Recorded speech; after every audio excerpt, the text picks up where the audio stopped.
올라오면서 다짐을 조금 했습니다. 지난주에 우리 혜진이가 제 메시지를 들으면서 3번을 졸았다고 고백을 저한테 그런 고백 안 해도 되는데 그럼 돼지 한 번에 한 번씩 졸았나 이런 생각도 들고 제가 스스로 많이 반성을 했습니다. 그래서 저는 나름 노력을 하고 있다 이런 것들 조금 알아주시고 최대한 간결하게 또 핵심적으로 굵고 이렇게 간결하게 전달하도록 하겠습니다. 제 시작하기 전에 제 개인적인 이야기로 조금 먼저 시작을 하려고 합니다. 제가 이제 학교를 고등학교 때 다니면서 이제 기숙 학교를 다녔는데 그 숙소가 있고 또 그 숙소 옆에 학교 건물이 있었어요. 그래서 그런지 언제든지 공부를 하고 싶으면 그 학교 건물에 가서 공부를 할 수 있는 구조였습니다. 물론 저는 공부를 하진 않았지만 어느 날 이 구원의 감사와 감격이 제 안에 너무 넘치는 거예요.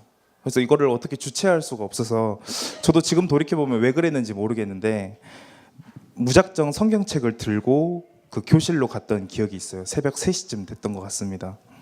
잠을 자고 일어났는데 잠이 안 오는 거예요, 더 이상. 그래서 찬양을 해야겠다 이런 생각들이 조금 들어가지고 무작정 거기서 한 2시간을 찬양을 했던 것 같아요. 왜 그랬는지 모르겠어요. 지금 하라면 절대 못하고 그 당시에 돌아가서도 안 할 것 같아요. 근데 그때는 제게 주신 구원이 얼마나 감사했는지 이런 것들이 저한테 너무나도 넘치다 보니까 저의 10대 마지막을 떠올려 본다면은 그런 일들이 조금 있었던 것 같아요. 어쨌든 그렇게 찬양을 하는데 옆에 그 학교를 담당하는 어떤 전도사님이 계셨어요. 이제 들었어요. 그래서 새벽 예배 때 이제 누군가 이제 본인은 이제 교무실에 있고 또 그 저는 이제 학생 그 교실에서 했으니까 소리가 다 들린 거예요. 방음이 안 되니까. 그래서 어디선가 본인도 계속 그 교무실에 있었나 봐요. 그 돼지 멱다는 소리를 계속 들었다고 뭐 그렇게 이야기를 하셔서 좀 마음에 상처도 조금 있었지만 그걸 듣고 어떤 친구가 제가 참 좋아하는 동생인데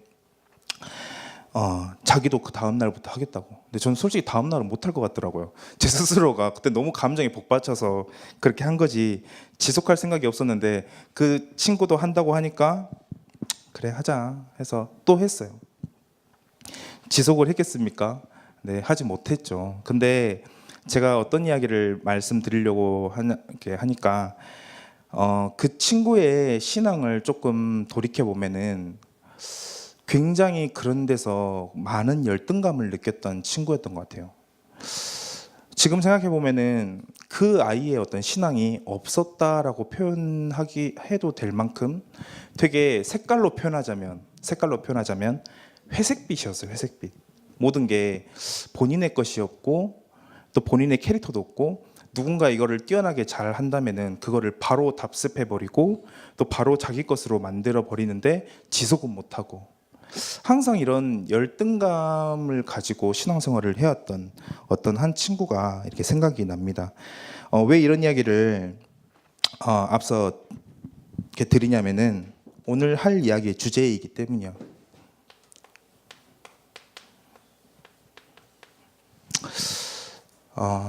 신앙생활 하면서 이 부분에 있어서 만큼 우리를 정말로 올바른 길로 인도하지 못하게 막는 것이 또 있을까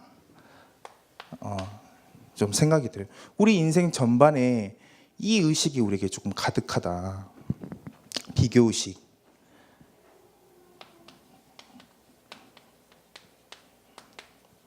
오늘은 이 비교의식과 그에 관한 해결책에 관해서 짧은 조금 이야기를 드리고자 합니다.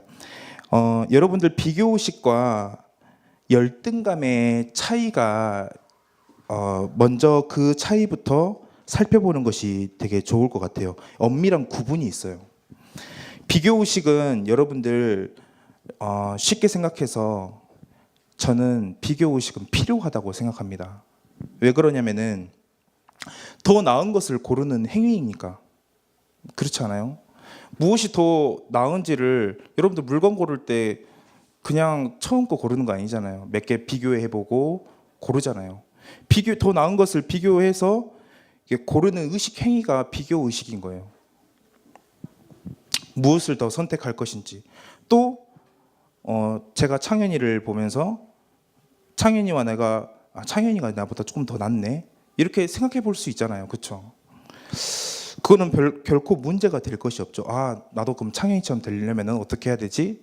이런 게 사실은 건강한 어떤 사람들의 사고 방식이라는 것이죠. 근데 제가 문제 삼는 것은 이런 비교 의식이 아니라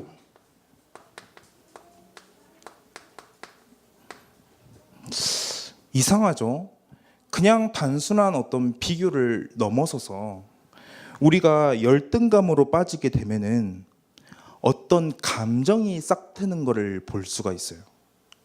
이상해요. 그냥 비교인데 단순 비교고 누가 더 낫냐 못하냐 이 정도의 차이인데도 이게 어느 하나가 우리가 특히 사람과 사람 사이에 어느 하나가 열등하다고 느끼고 그게 내 안에 불타오르는 감정으로 이렇게 생길 때 우리가 열등감이라는 것을 흔히 말하는 열등감이라는 걸 느끼게 되는 거죠. 이때는 조금 이야기가 달라져요. 어떤 극단적으로 이걸 느끼는 사람은 스스로를 혐오하기도 해요. 정말 그게 치다르면은. 그리고 나는 참 무가치해 라고 생각하기도 해요. 이게 사실은 우리를 끊임없이 병들게 하는 어떤 지점이기도 하죠.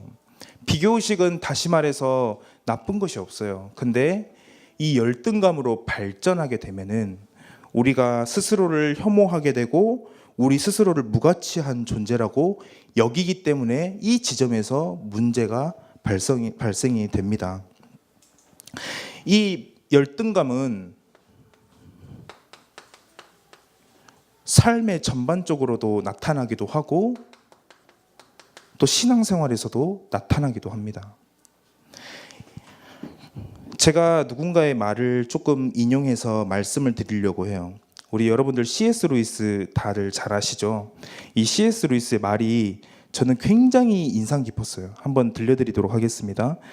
우리는 무엇을 소유한 데서 기쁨을 얻지 못한다.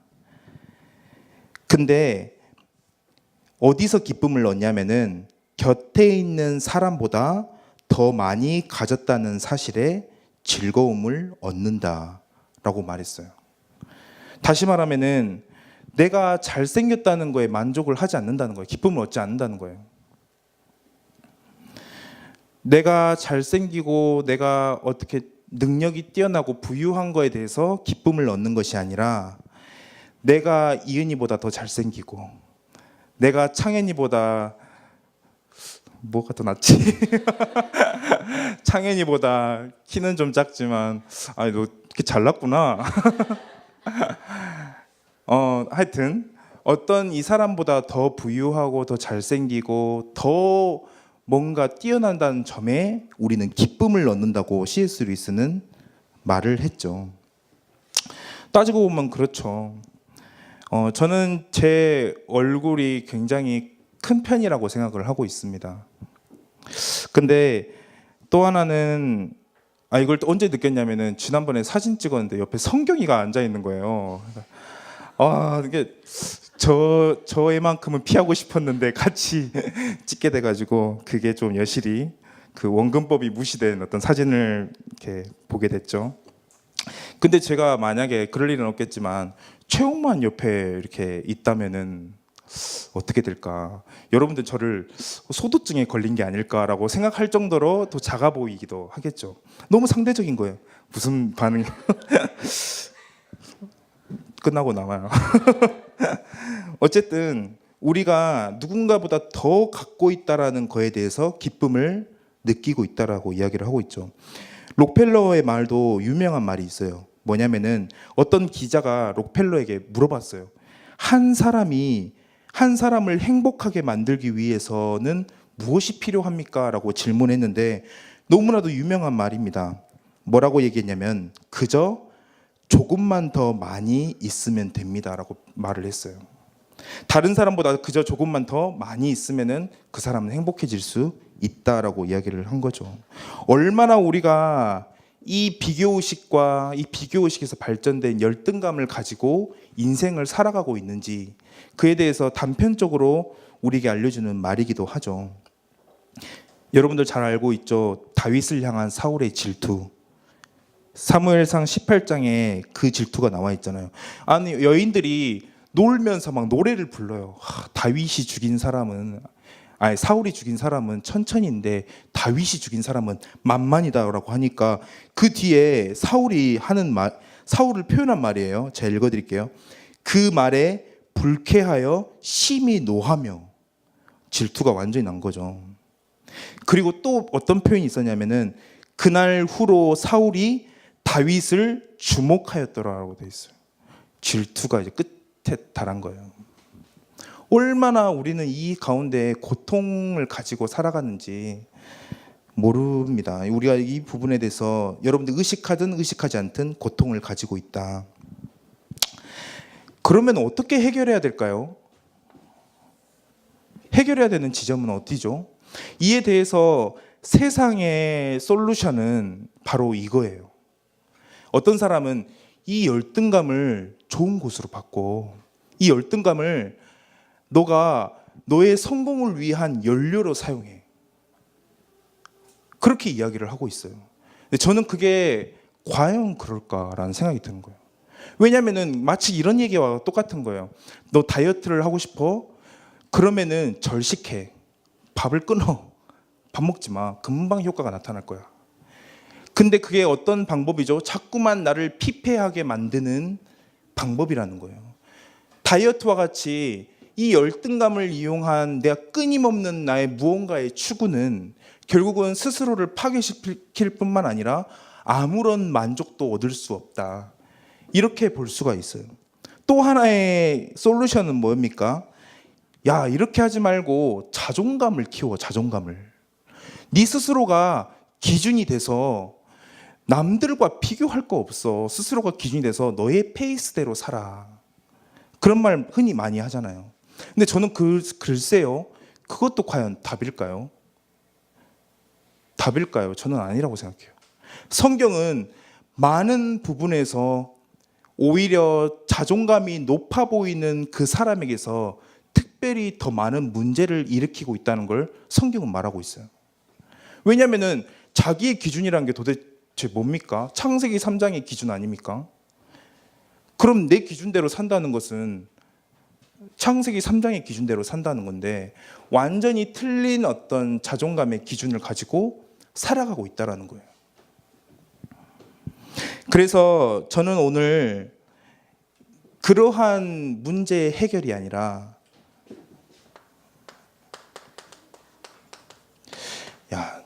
완전하고 건강하고 확실하고 근데 대신 편법은 못 써.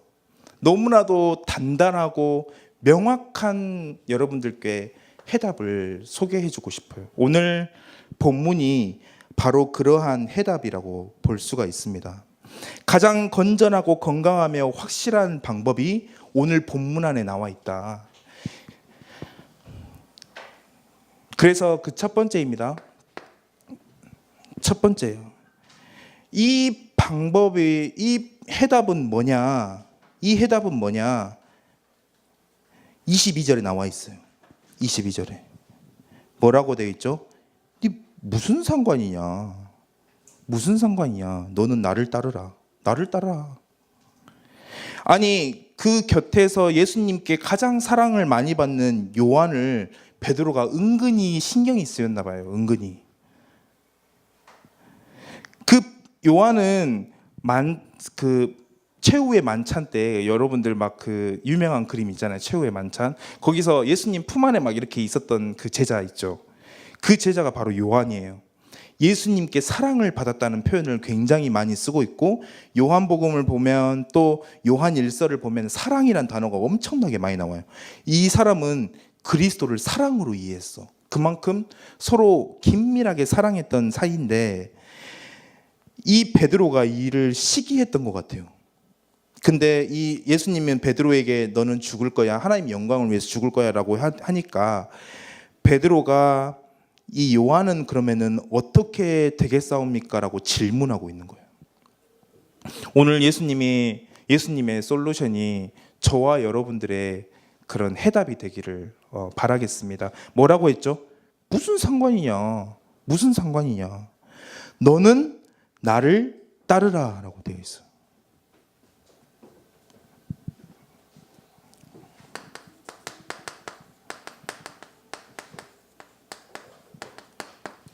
이 말이 좀 뜬금없고 조금 재밌는 이야기인 것 같아요. 무슨 상관이냐는 거예요. 무슨 상관이냐.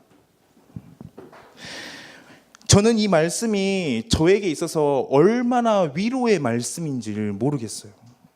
제 스스로도 이 부분에 자유하지 못하다는 걸 여러분 앞에 먼저 솔직하게 말씀드리고 싶어요. 제 주변에 얼마나 뛰어난 사역자들이 많은지, 나를 기죽이는 사역자들이 너무나도 많은 거예요. 되게 실력도 있고 뛰어나고. 근데 오늘 하나님이 저에게 하시는 말씀은 그 사람은 그 사람이고 네가 무슨 상관이냐. 각자가 그의 고유한 인생이 있는데 네는 무슨 상관이냐라는 거예요. 여러분들 이 말 이해하시겠어요? 제가 이은이를 굉장히 부러워해요. 얼마나 쾌활하고 성격도 너무 좋고, 가끔 그것 때문에 조금 그렇긴 하지만 좀 과해서 농담입니다.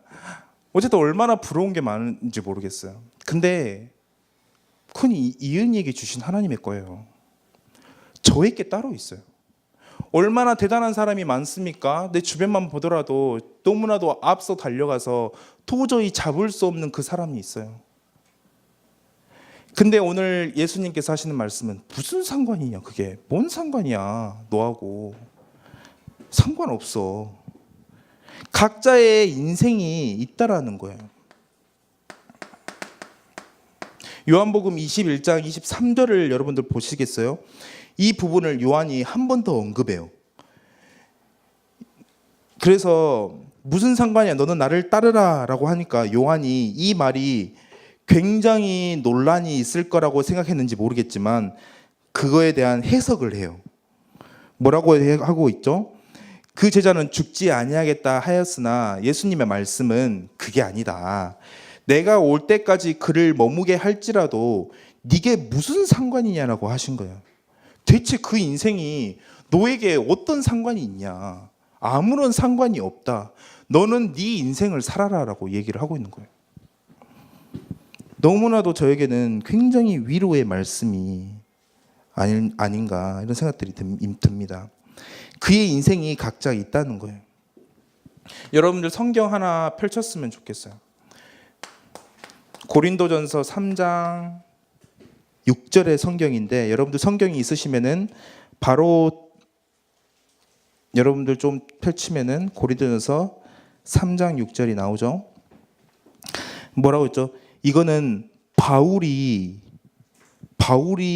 어떤 그 열등감을 가지고 있었는데 그게 극복된 말씀이에요. 뭐라고 되어 있죠?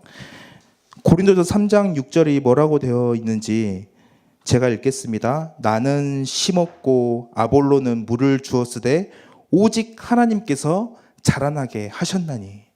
아니 이 아볼로는 얼마나 뛰어난 구약 성경 학자인지 언변도 뛰어나고 너무나도 뛰어난 사람이에요. 어떤 사람은 히브리서를 이 사람이 적었을 것이다 라고 생각할 정도로 굉장히 뛰어난 사람이었어요. 근데 이 아볼로에게 바울은 이 사람들이 고린도 교회 사람들이 이 사람들 은혜도 모르지 자기가 이 고린도 교회를 세웠는데 아볼로파, 바울파, 베드로파 이렇게 나뉘어버린 거예요. 그게 얼마나 답답한 상황이겠어요. 근데 바울은 자기의 이것을 인정한 어떤 구절이 오늘 고린도전서 3장 6절에서 나오고 있어요. 야, 나는 심었고 아볼로는 물을 주었으되 근데 그게 자라나게 한 거 아니야. 오직 하나님께서 자라나게 하셨어. 그 다음 7절 뭐죠?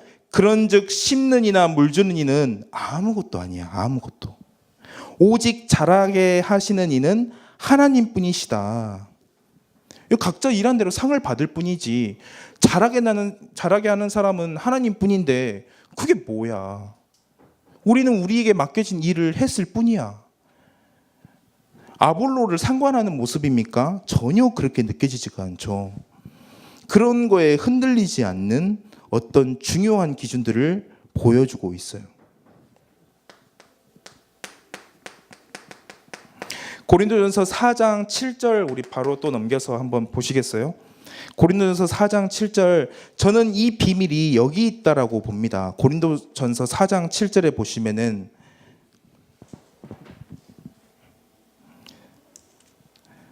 이게 아닌데 잠시만요.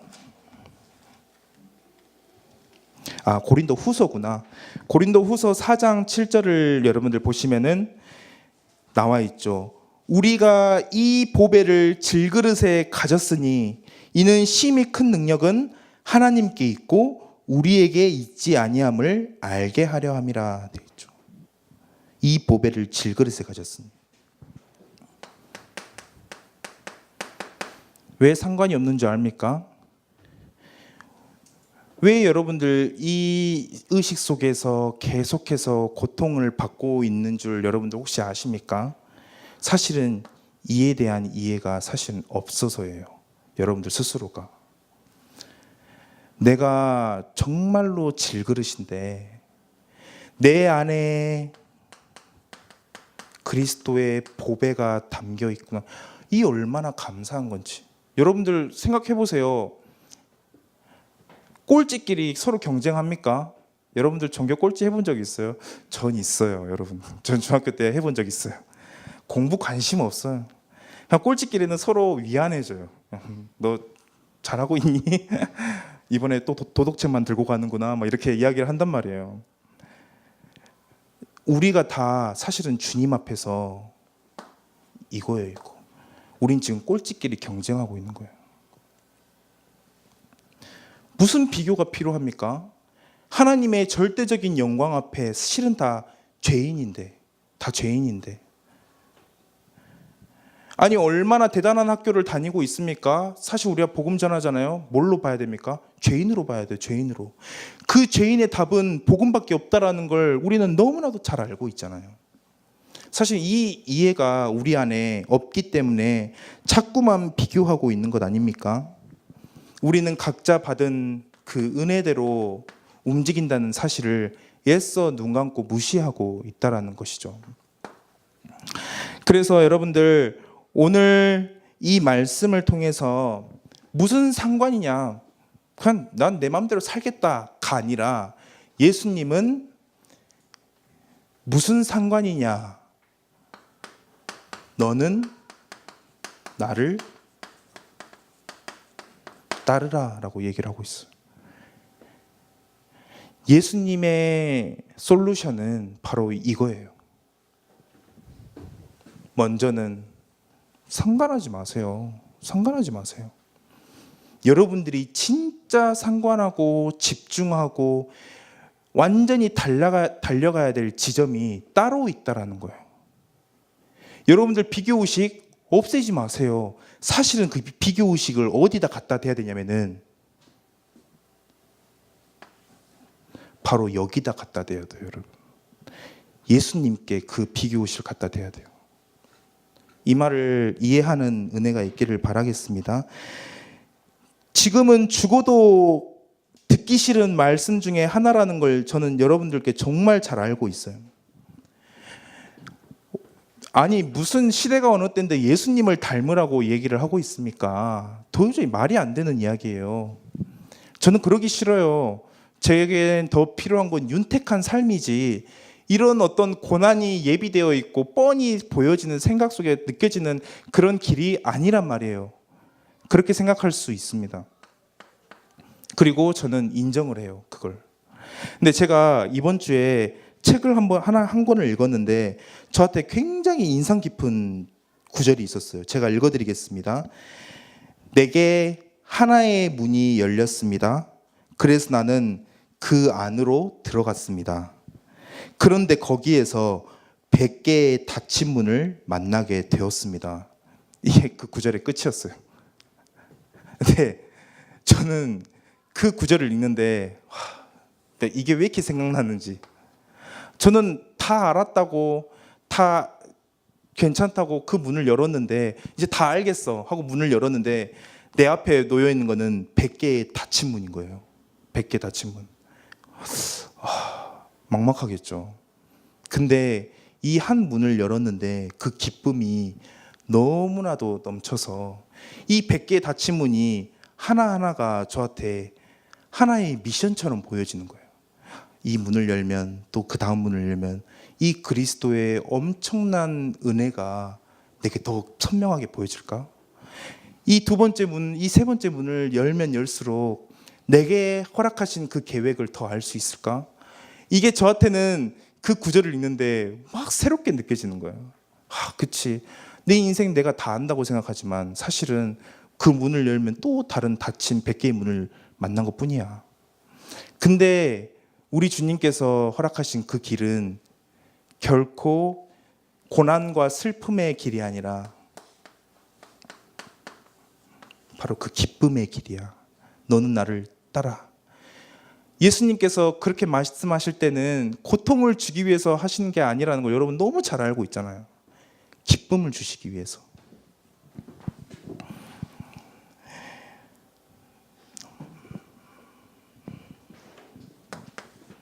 이 길이 얼마나 힘든지 마태복음 19장 22절에 보면은 이렇게 나와 있어요. 한 부자가 예수님께 한 가지가 부족한데 뭘 더 해야 되겠습니까? 이 사람 삶에 만족이 없는 거야. 계명도 다 지켰어. 어떤 신앙생활의 완전성을 추구했어. 뭐 만족이 없어. 예수님의 진짜 만족이 나타나잖아요. 그래? 그거 다 버리고 나 따라와. 나 따라와. 거기서 진짜 기쁨과 만족이 있다는 걸 예수님은 알려주고 있는데 이 사람은 심히 근심하고 돌아가 버려요. 우리도 다 그러고 있지 않습니까? 우리가 우리 걸 다 버리면서 그리스도를 따라갈 수 있겠습니까? 결코 쉬운 말은 아니에요. 근심이 하늘을 찌른다라는 이야기예요. 그렇지만 우리 주님께서 오늘날 우리에게 요구하시는 것은 뭐냐면은 정말로 너희가 가볍고 작은 짐을 들기를 원하는데 그것은 바로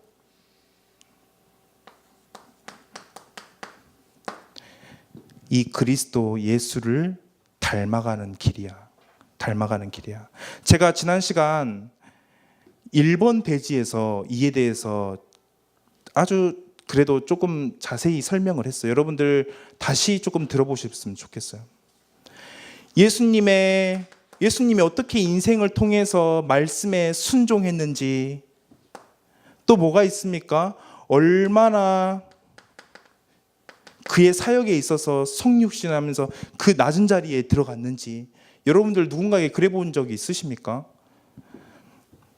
또 얼마나 소명을 위해서 갔는지. 예수님은 오래 사신 분이 아니에요. 또 굉장히 부를 축적하신 분이 아니에요. 또 많은 사람에게 인정받는 삶은 아니었어요. 우리가 지금 원하고 요구하는 그 인생의 삶은 전혀 부합되지 않는 삶을 살았다니까요. 근데 어떤 부분에서 예수님의 인생을 성공적인 삶이라고 표현하고 있습니까? 바로 예수님은 이 땅에 오신 목적을 알았고 그 목적대로 삶을 살고 가셨다는 거에서 우리가 예수님은 성공적인 삶이었어 라고 느끼잖아요. 소명에 관련된 소명이. 우리는 그냥 막 아브라함처럼 본토 친척 아비 집을 떠나려고만 하죠. 근데 아직 우리 인생에 가나안 땅을 본 적이 없잖아요. 가나안 땅이 있습니까? 이 부분에 대해서 우리가 결론을 아직 못 내렸다는 거예요. 그러니까 갈 바를 알지 못하고 가는 그 길이 정말로 막막한 거예요. 가나안 땅이라는 어떤 되게 초점이라도 있어야 되는데 갈 바를 알지 못하니까 내 편한 부분, 내가 내게 손에 잡히는 부분만 추구하고 따라갈 수밖에 없는 것이죠. 그래서 여러분들 예수님을 닮아가는 삶이 여러분들의 목표예요. 목표, 신앙생활의 목표. 그래서 여러분들 옆에 사람하고 비교하지 마세요. 여러분들 어떤 사람과 비교할 필요가 없습니다. 철저하게 그리스도와 비교를 하는 삶을 살아가야 됩니다. 나는 얼만큼 수준이지? 나의 영적 수준은 어느 정도지? 나는 얼만큼 왔을까? 어느 지점까지 왔을까? 그리고 바울을 보세요. 그리고 요한을 보세요. 그들의 삶을 따라가라는 것이죠. 마지막입니다.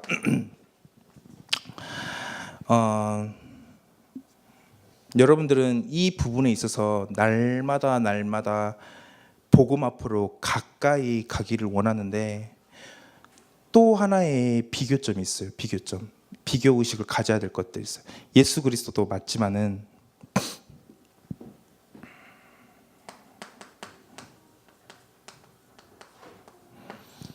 여러분들 주변을 한번 보세요. 여러분들 우리 신앙의 공동체로 있잖아요. 근데 여러분들이 정말로 질투를 느끼고 정말로 닮고 싶다 생각해야 되는 지점은 바로 이 지점인 거예요. 여러분들 한 명 한 명이 모두가 이 그리스도 앞으로 나아갈 때 왜 저에게는 저 성준이에게는 나도 없는 왜 복음과 그렇게 치열함이 있지? 대체 뭘까? 대체 뭘까? 왜 복음 하나만 이야기하는데 그렇게 눈물을 흘리지? 저는 이번에 서은현 장로님이 눈물을 굉장히 많이 흘렸잖아요. 저도 막 그런 인상이 너무 깊었어요.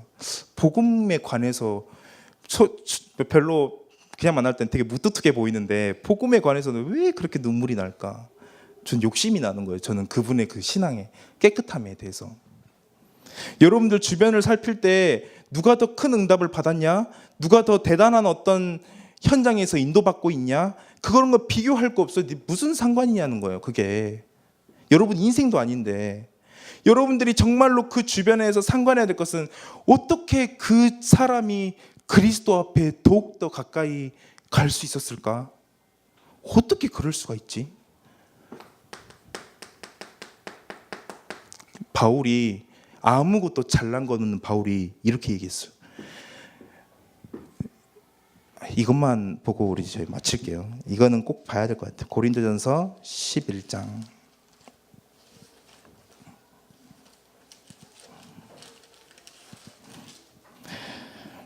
뭐라고 되어 있죠? 내가 그리스도를 본받는 자가 된 것 같이 너희는 나를 본받는 자가 되라. 바울을 본받으라뇨. 얼마나 볼품없었는데. 이 말은 대체 무슨 말입니까? 여러 가지 이야기를 할 수 있겠죠. 근데 저는 태도에 달려있다고 봐요. 태도에. 여러분들이 주변에서 신경 쓰고 또 닮아가고 또 비교해야 될 지점은 어디냐면은 바로 그리스도 앞에 몸부림치는 내 옆에 그 사람. 여러분들 그게 여러분들의 자랑이 되고 여러분들이 옆에 사람을 볼 때 그거에 욕심을 내야 돼요. 그거에. 그래서 오늘 예수님께서 하신 비교의식 거기에 관한 솔루션으로 우리에게 하신 말씀은 무슨 상관이냐? 너는 나를 따르라 얘기를 하셨습니다. 우리 대학 시절 또 중요한 미래를 두고 함께 이 구절들을 잊지 않고 우리 삶에 적용해 나가는 귀한 시작이 되길 바라겠습니다. 이 시간 함께 말씀을 놓고 함께 합심으로 기도하도록 하겠습니다. 하나님, 사실은 우리 삶에 잘 보여지지가 않습니다. 하나님이 정말로 나를 사랑하시는지 또 나에게만 주신 어떤 것이 있다고 하는데 그게 정말로 맞는지 우리의 현실은 점점 더 그러한 것들이 사실은 없다라고 보는 것이 더 맞다고 여겨질 때가 많습니다. 그러나 하나님, 저희가 말씀을 정말로 믿고 고백하는 그 중심을 놓고 바라보았을 때 정말로 우리가 아무것도 없는 연약한 그 질그릇에 하나님께서 우리 인생의 보배를 담겨주셨고, 하나님 이제는 나를 위한 삶이 아닌 그 보배를 위한 삶으로 우리를 이끄신다는 것, 그게 확실해질 때 하나님, 그 누구보다 유일한 인생임을 이 시간 고백합니다. 그 누구보다 하나님, 나를 위해 사는 삶이 아니라 바로 예수님을 따라가는 삶으로 살아야 됨을 이 시간 고백하오니, 하나님 정말로 이것에 정말로 집중하고 이것에 정말로 내 목표를 삼아 내 바로미터가 되어 하나님 따라갈 수 있는 그 시작이 될 수 있도록 인도해 달라고 이 시간 말씀을 생각하며 함께 합심으로 기도하도록 하겠습니다.